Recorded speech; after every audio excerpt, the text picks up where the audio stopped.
Ruma, good to be back with you. Thank you. And I'm back in my trusted blue shirt. Perfect. Because we are talking about trust. I think we're talking about control. Okay. I just wanted to control the fact that I look good. All right.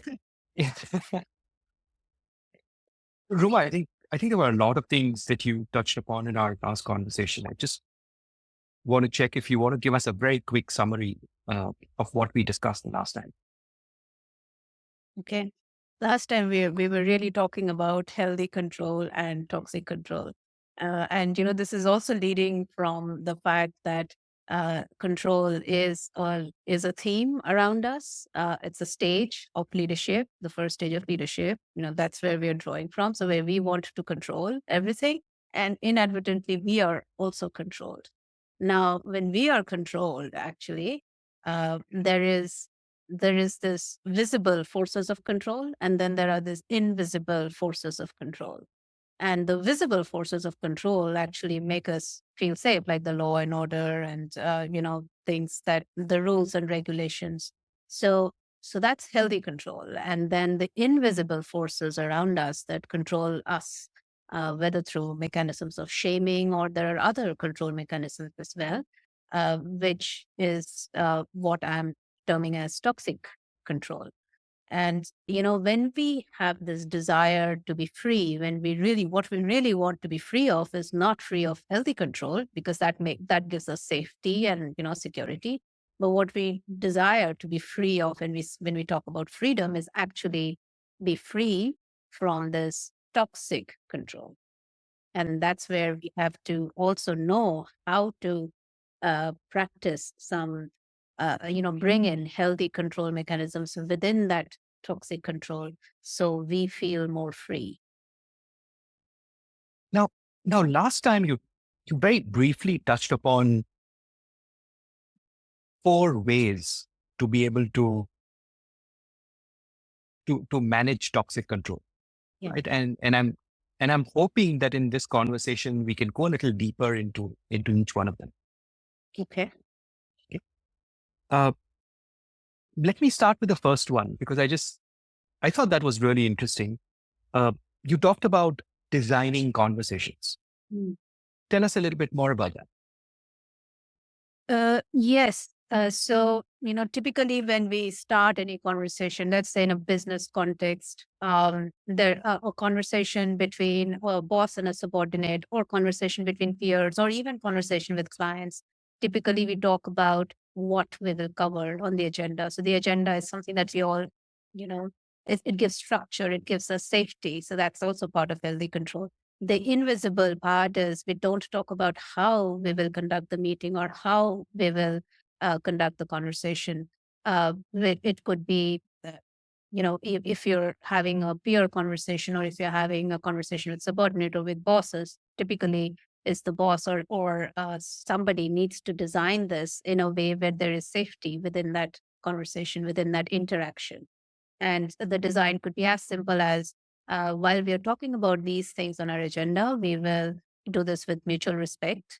We will do this with no blame, for example.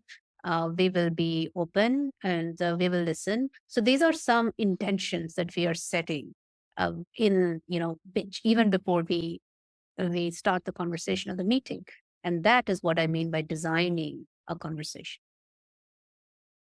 I can imagine a situation in my head where, as a subordinate, I've made a mistake, uh, and I don't know what to expect. But the moment a norm like that is set out, saying that there will be no blame, and there's going to be openness in our conversation, uh, the no blame tells me that, hey, we're gonna find a solution to this, right? I'm not going to have to keep explaining why I did what I did, which was not acceptable. Mhm. And I think the being open part of it, the way it would help me is, don't try to hide anything that you've not already revealed, Mm. right? Because we are not trying to find a fault, we're trying to progress, right? So that I understand that it creates that sense of safety if you made it explicit. at the beginning of the conversation. Yeah, and it also goes two ways. That means even the boss or the supervisor has given herself or himself permission to be open with what she or he is observing, and not try and sugarcoat that. So just by setting Right. the intention of how we will do this, you are suddenly creating healthy controls, if I may, and that gives safety both ways. Got it. That's really good. Thank you. Thank you, Ruma. Uh, if it's okay, I'm going to jump on to the second one. Just before you just go to the second one, even when I have seen this, teams do this brilliantly, also when you're consciously aware of this. So, say a new person is joining your team, and there is this induction that happens, and as part of the induction, a great way of establishing relationships is actually doing consciously designing the relationship as well. It could be, well, I'm your peer or I'm your boss. And you know what? How can we have a small conversation, 5 minutes conversation on how we will work best together? Because obviously you don't know me, how I work. And yes, we can play a guessing game, but let's design this consciously. For example, how I work best together is being open with my feedback. Or I can, I'm an emotional person. I show emotion sometimes, but how will this work for you? So designing this consciously, just spending, 5-10 minutes of this also, I've seen teams do this really brilliantly. And that's part of moving into relational stage of leadership, actually. This is another way of designing relationships. You brought in a new element, relationship, relational. I'm going to park that for a little later. I'm curious about that. I do want to go through all the four uh, in this conversation. Uh, if if now I am in a conversation, uh, we've tried to set up norms. It may have happened, may not have happened, but I've started to feel unsettled. Uh, the last time around, you mentioned this concept of naming, be it emotion, be it your needs. How does naming something help? Yeah. The naming makes the unseen seen, makes the unknown known. It's a very powerful, mechanism. These days, we'll see, kids are encouraged to name their emotions instead of just feeling what you're feeling and don't know what you're feeling, but give it a name. And there is a practice of doing that. And similarly, even in these situations, and we have done that in our team meetings, Shahrukh, and Guru, you would have seen, if somebody is feeling uncomfortable or has got nothing to say, we just say, I am uncomfortable right now, or I really have nothing to say, or I need some space, or so consciously talking about what you need in that moment or what you're feeling in that moment. And just because we have designed the conversation to be open, it gives us permission to also name. And if you have not designed a conversation, or if you have gotten into a conversation where this conscious designing wasn't done, and just by ourselves, naming our emotions, even writing it down on a piece of paper, kind of gives us a sense of safety a little bit, even though it's not named, publicly or available to everybody. Yeah, and Ruma, now that you've mentioned it, in our meetings, sometimes we get pushy with each other. Uh, but the moment you realize that someone's feeling uncomfortable or needs a little bit more space, and they are able to name it, uh, you can show up with compassion and empathy for that situation. If you don't know it, you keep just hammering away, right? So that makes a lot of sense. Yeah. Anything more you want to add there? Yeah, if we are not naming it, this unseen forces or invisible forces of exerting control and getting controlled and trying to break free, all of those invisible, unseen dramas are happening in the background with us, or without us even knowing about this. So this is about consciously getting into a healthy, I would say, control environment, which makes everybody feel safe. Makes sense. Makes a lot of sense, actually. Going to go to the third point, which is when you said believe in yourself. Mm. Uh, I struggle with that one a little bit. Mm. Talk to me about something's happened in a meeting. I'm feeling uncomfortable. I've probably named it. How does believing in myself help the situation? Um, yeah,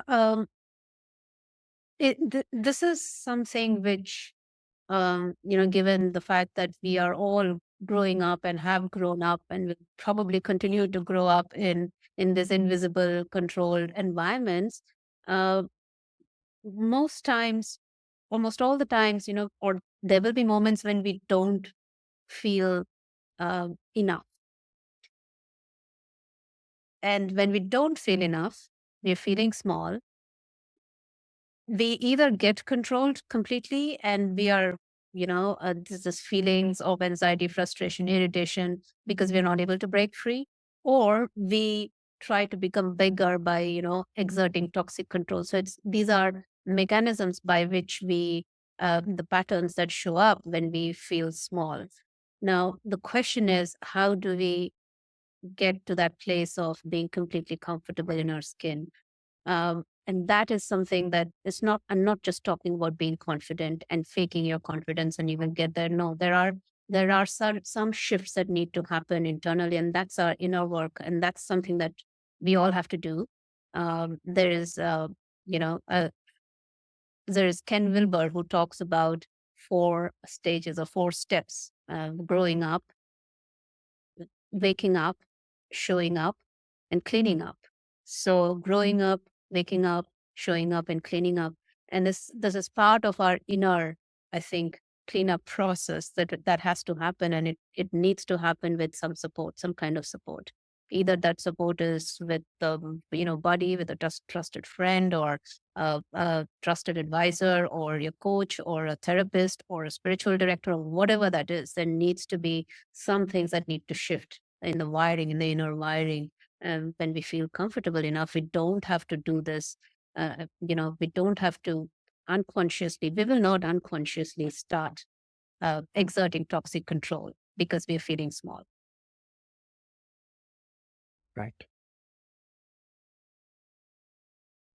Right. I think there's going to be a topic unto itself where we discuss this. But Yeah. that's really a great starting point, Ruma. Thank you. Thank you for sharing. And finally, before we conclude our session today, Ruma, uh, last time you also shared a fourth point, which is set up a rhythm. Uh, what was that? You know, if you have kids, right, Shahrukh, and growing up, you would have seen uh, kids ask you to repeat certain things, right? And they'll keep asking the same thing, and you keep responding, keep asking you. So a sense of rhythm, that gives them a sense of safety and, okay, this is something that I know, and this is being repeated again and again, and it gives even a child that sense of safety. In an environment where the child is like, oh my gosh, where have I reached, or what is all this going on? So that repetition, that rhythm, that ritual, or whatever that is, gives a sense of safety. And you have seen everywhere there is text around how successful CEOs or successful entrepreneurs or successful people wake up at 5 a.m. and then they do this, this, this. What is that? That is nothing but actually setting up a sense of rhythm in before, either before or while, or in an environment where things can't be controlled and not controllable. It's chaotic, and it's increasingly going to get more and more chaotic. So in this world, this setting up these some things that you can be certain of, the little things that you can be certain of. Yeah, either waking up at a particular time of the day, and after that doing something, and after that doing something. Even these 2, 3 things that you do that set up a rhythm every day. That look, everything is about how to make ourselves feel safe, actually, so that we don't exercise toxic control, or we are able to exercise healthy control. And this little pieces or rhythms, give us a sense of safety. And it doesn't have to be the same rhythm for years and years. If you're able to do that, that's totally up to you. You can also change certain rhythms, spaces where you are in life, but having these rhythms really help you anchor in and feel safe. The image that came into my mind, Ruma, as we were as you were saying this last point is, uh, as leaders, the first stage of leadership is about trying to control everything that's in front of you. Uh, and I think these four techniques, when when when the world and other individuals are trying to control you, what you're trying to do is you're trying to create space so that you're not passing or you're not pushing the can of toxic control forward, Yes, right? And that you're staying in a space of healthy control. absolutely. Right. I get. Thank you. Roma, this is a great conversation. Thank you as always. There is a new style of leadership that you talked about, and I'm curious about that. That's something that I'm going to start raising in our next conversation. The relational stage of leadership. Yes, absolutely. We have done enough of control stage of leadership. I feel there is so much more that can be done, that can be unearthed, because this is something that we're living every day. And then as we practice automatically these healthy controls, as we recognize the toxic controls, we will see ourselves moving to this next stage, which is about relational. And everything is relational. And the relational stage of leadership. Yes, let's absolutely talk about it next time. Awesome. Thank you, Roma. Thank you, Shahrukh. See you soon.